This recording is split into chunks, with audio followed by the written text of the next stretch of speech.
تو چلو اس طرح کرو، یہ والی دلیل قائم کر لو کہ بوڑھوں پر سستا بھی چل جاتا ہے، اور جوانوں کے لیے ذرا کپڑے مہنگے ہوں، ذرا اچھے نئے اور ڈیزائنوں کے ہوں تو ذرا جوان خوش ہوتے ہیں۔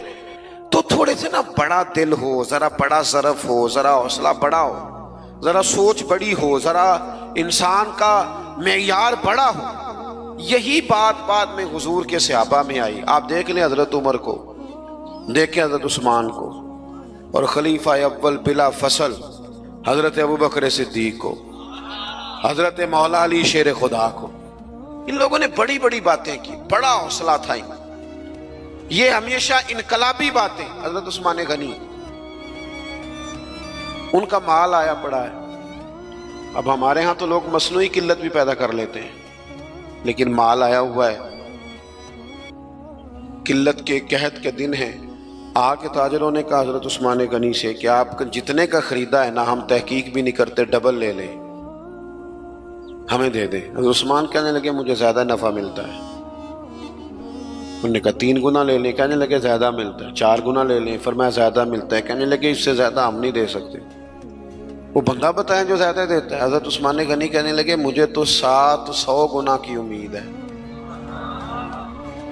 جناب کس طرح؟ تو حضرت عثمان نے مسجد میں اعلان کروایا یا کسی ذریعے سے لوگوں تک پیغام پہنچایا کہ جو غریب گندم نہیں نہ خرید سکتا وہ آ کے لے جائے، آ کے لے جائے نا۔ فرمایا مجھے رب کی بارگاہ سے 700 گنا کی امید۔ تو بڑا دل ہو، بڑا حوصلہ ہو۔ بس بات ختم کرنے لگا ہوں۔ حضور کی جو اولاد پاک ہے اس کا بھی یہی مزاج ہے، زندگی بھر سخاوتیں، لوگوں پر محبتیں، ان لوگوں کا درگزر، ان لوگوں کا اپنے لیے نہیں، انہوں نے جب بھی سوچا نبی کریم کی ساری امت کے لیے سوچا۔ حضرت امام حسن رضی اللہ تعالیٰ عنہ فرماتے ہیں میری والدہ سیدہ طیبہ طاہرہ حضرت فاطمہ الزہرا رضی اللہ تعالیٰ عنہ تو جب دعا مانگتی تھی تب بھی حضور کی ساری امت کے لیے مانگتی تھی۔ ان کی دعاؤں میں بھی بڑے دل کے ساتھ، بڑے حوصلوں کے ساتھ، بڑا اعزاز کے ساتھ بیٹھے رہتے امام حسین۔ بڑی شانیں تھی، سب کچھ تھا، لیکن انہوں نے گھر چھوڑا، قبیلہ چھوڑا، اس لیے کہ دین کی وہ بنیادیں جن کو کمزور کرنے کی کوشش کی جا رہی تھی وہ کہیں کمزور ہو نہ جائیں۔ وہ آگے بڑھے۔ 1,00,000 دینار آیا حضرت امام حسین کے پاس سویرے۔ کتنا؟ چلو آپس گل کرنے آپس 1,00,000 روپیہ کھول ہوئے تے مسیتے دینے پی جاندے، کنے دے دینے وچوں؟ آپس دی گل ہے، نہیں دسدے کسے نوں۔